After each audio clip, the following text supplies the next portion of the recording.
Good morning students. Science class 7 chapter 4 session first. आज के sessions में अपन नया चैप्टर शुरू कर रहे हैं जिसका नाम है ऊष्मा।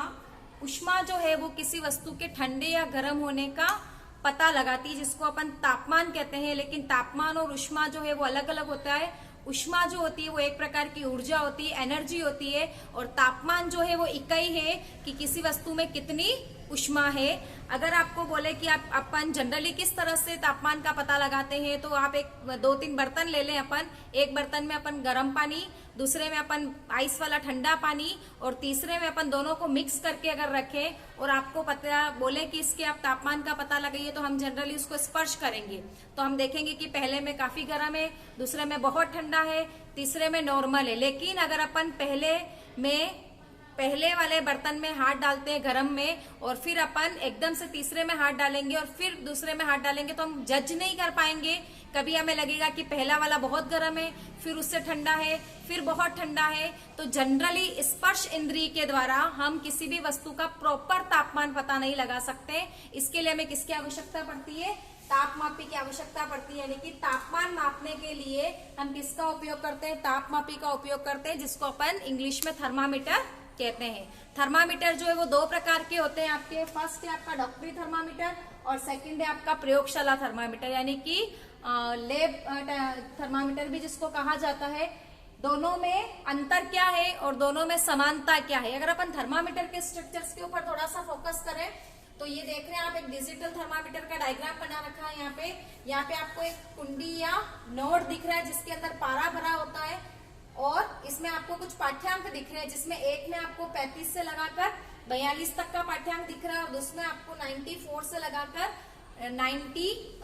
लगाकर लगभग 106 तक का तापमान आपको दिखेगा। यहाँ पे आपको दिख रहा होगा ये वाली डिजिट जो है वो सेल्सियस में है, और ये वाली डिजिट जो है वो आपकी फ़ारेनहाइट में है। तो तापमान मापने की इकाई होती है सेल्सियस, केल्विन, फ़ारेनहाइट। लेकिन जनरली थर्मामीटर जो होते हैं वो 2 डिजिट में ही आते हैं। पुराने जो थर्मामीटर थे वो आपके फ़ारेनहाइट में डिजिट मापते थे, लेकिन अभी नवीनतम जो थर्मामीटर आ रहे हैं वो आपके किसमें? सेल्सियस में अपनी डिजिट बताते हैं। फिर आपको एक पतली सी यहाँ पे एक धागे के समान स्ट्रक्चर दिख रहा है, जिसमें पारा जो होता है वो गर्मी पाकर ऊपर की ओर बढ़ता है। सबसे पारा जो है वो एक प्रकार की क्या है, हमको पता होना चाहिए कि पारा जो है वो धातु है। लेकिन इसकी विशेषता क्या है? ये एकमात्र ऐसी धातु है जो कमरे के तापमान पर पिघली हुई अवस्था में पाई जाती है।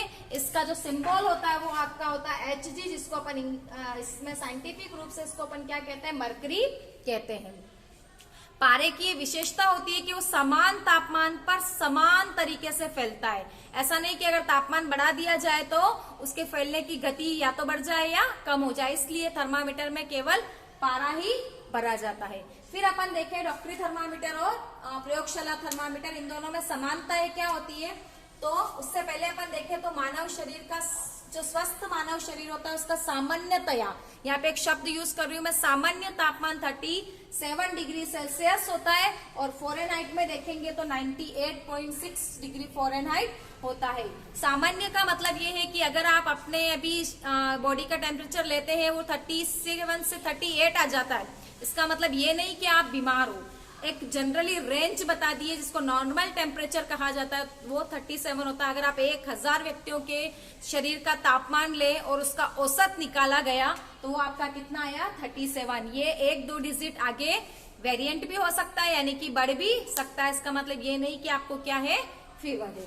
इसमें समानताएं देखें तो जो डॉक्टरी थर्मामीटर होता है और जो प्रयोगशाला थर्मामीटर होता है, दोनों में ही पारा भरा होता है। दोनों ही कांच की पतली लंबी ट्यूब के समान स्ट्रक्चर्स दिखती है। दोनों के ऊपर कुछ डिजिटल अंकीय मान अंकित होते हैं, और दोनों ही जो है वो क्या करते हैं? तापमान को मापते हैं।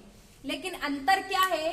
तो पहला देखें तो डॉक्टरी थर्मामीटर जो है वो मानव शरीर का तापमान मापता है, जबकि जो प्रयोगशाला थर्मामीटर है वो वस्तुओं को तापमान को मेजर करता है। डॉक्टरी थर्मामीटर का ताप परास 35 डिग्री सेल्सियस से 42 डिग्री सेल्सियस होता है, क्योंकि इससे ज्यादा तापमान किसी मनुष्य का नहीं हो सकता।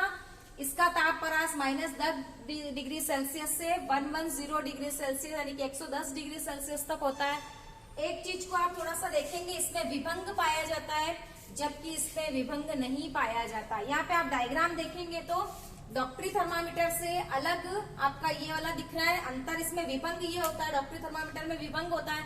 आप लोगों ने देखा होगा कि जब आपके घर पे किसी का शरीर का तापमान लिया जाता है या आप डॉक्टर के पास जाते हो और आपका अगर थर्मामीटर से तापमान चेक किया जाता है तो डॉक्टर उसको मुंह के जीभ के नीचे या बगल के नीचे रखता है, कुछ समय पश्चात उसको वहां से हटाकर फिर टेम्परेचर पढ़ता है।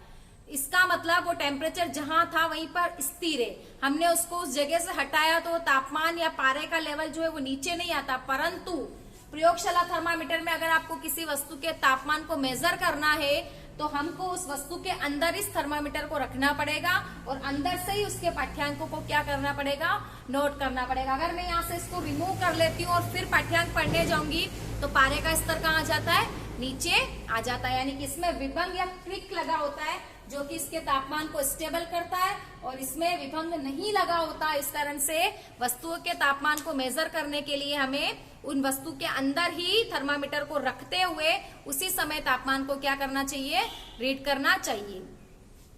नेक्स्ट है थर्मामीटर को उपयोग में करने से क्या क्या सावधानी रखनी चाहिए। तो थर्मामीटर को उपयोग में लेने से पहले और बाद में दोनों ही समय एंटीसेप्टिक घोल से उसको वॉश करना चाहिए। सेकंड है आपका पाठ्यांक पढ़ते समय पारे का तल आंखों की सीध में हो। ऐसा नहीं कि आपने थर्मामीटर को इतना ऊपर रख दिया या थर्मामीटर को इतना नीचे रख दिया, नहीं, बिल्कुल हमारी नजर के सीध में थर्मामीटर हो तभी हम उसका पाठ्यांक रीड कर सकते हैं। उपयोग करते समय बल्ब को नहीं पकड़ना चाहिए। मैंने आपको बताया था यह बल्ब होता है थर्मामीटर का, इसको पकड़कर हमें पाठ्यांक को रीड नहीं करना चाहिए, नहीं तो तापमान के मान में वेरिएशंस आ सकती है। नेक्स्ट है सीधा धूप या आग के संपर्क में नहीं रखना चाहिए या किसी कठोर वस्तु से नहीं टकराना चाहिए, नहीं तो थर्मामीटर के टूटने के चांसेस जो है वो बढ़ जाते हैं। नेक्स्ट अगर अपन देखें थर्मामीटर के जो अपन एक व्यक्ति का पाठ्यांक हमने ले लिया है उसके बाद थर्मामीटर को हमें झटकना चाहिए। यानी कि थर्मामीटर का स्टार्टिंग का जो तल है, जो परास है वो क्या होनी चाहिए, 35 डिग्री सेल्सियस से नीचे होनी चाहिए। ऐसा नहीं कि हमने किसी एक स्वस्थ व्यक्ति का तापमान जो है वो हमने मेजर किया और वो 37 डिग्री था और नेक्स्ट व्यक्ति का उसी समय अगर अपन मेजर कर रहे हैं और बिना झटके उसको हमने 37 से ही शुरू किया तो हो सकता है तापमान का मान जो है वो 38, 39, 40 भी हो सकता है। तो ये कुछ बातें थी जो अपन ने देखी कि किस प्रकार से प्रयोगशाला थर्मामीटर का उपयोग करना चाहिए, किस प्रकार से डॉक्टरी थर्मामीटर का उपयोग करना चाहिए। अब आपके मन में अगर एक क्वेश्चन आता है तो क्या हम प्रयोगशाला थर्मामीटर से भी हमारे शरीर का तापमान नोट कर सकते हैं क्या? तो मैंने आपको बताया कि इसमें विभंग नहीं होता, तो हम इसके कारण से जैसे ही हमने इसको जीवान के नीचे से या बगल के नीचे से उसको बाहर निकाला, उसका तल जो है वो पारे का क्या आ जाएगा, नीचे आ जाएगा और तापमान का मान हम एक्यूरेट नहीं पता लगा सकते। इस कारण से डॉक्टरी थर्मामीटर से हम वस्तुओं का तापमान नहीं नाप सकते और प्रयोगशाला थर्मामीटर से हम मानव शरीर का तापमान मेजर नहीं कर सकते। तापमान को मेजर करने के लिए हमें डॉक्टरी थर्मामीटर की आवश्यकता ही पड़ती है। अब आज वर्तमान में आप देख रहे हो कि पहले तो नॉर्मल थर्मामीटर आते थे, अब डिजिटल थर्मामीटर आने लग गए। जैसे डिजिटल वॉच आती है उस प्रकार से। तो डिजिटल थर्मामीटर से फायदा ये है कि इसमें पारा जो है नहीं होता है। जनरली अगर अपन नॉर्मल थर्मामीटर लेंगे, अगर वो टूट गया तो पारा जो है वो काफी जहरीला होता है, पॉइजनस होता है और मानव शरीर पर बहुत ज्यादा नकारात्मक इफेक्ट डालता है। तो उससे बचने के लिए आजकल इनके टूटने का डर नहीं रहता है और डिजिटल थर्मामीटर का उपयोग होना शुरू हो गया। तो आज के सेशंस में अपन ने पढ़ा कि किस प्रकार से वस्तुओं का तापमान को नापने के लिए तापमापी का उपयोग किया जाता है। तापमापी दो प्रकार की होती है, दोनों में अपन ने समानता और डिफरेंस देखी और तापमापी यानी कि थर्मामीटर को यूज करते समय क्या क्या सावधानी रखनी चाहिए उसके बारे में भी अपन ने डिस्कशंस किया। नेक्स्ट सेशन में अपन देखेंगे कि ऊष्मा जो है वो किस प्रकार से एक स्थान से दूसरे स्थान पर स्थानांतरित होती है। Thank you.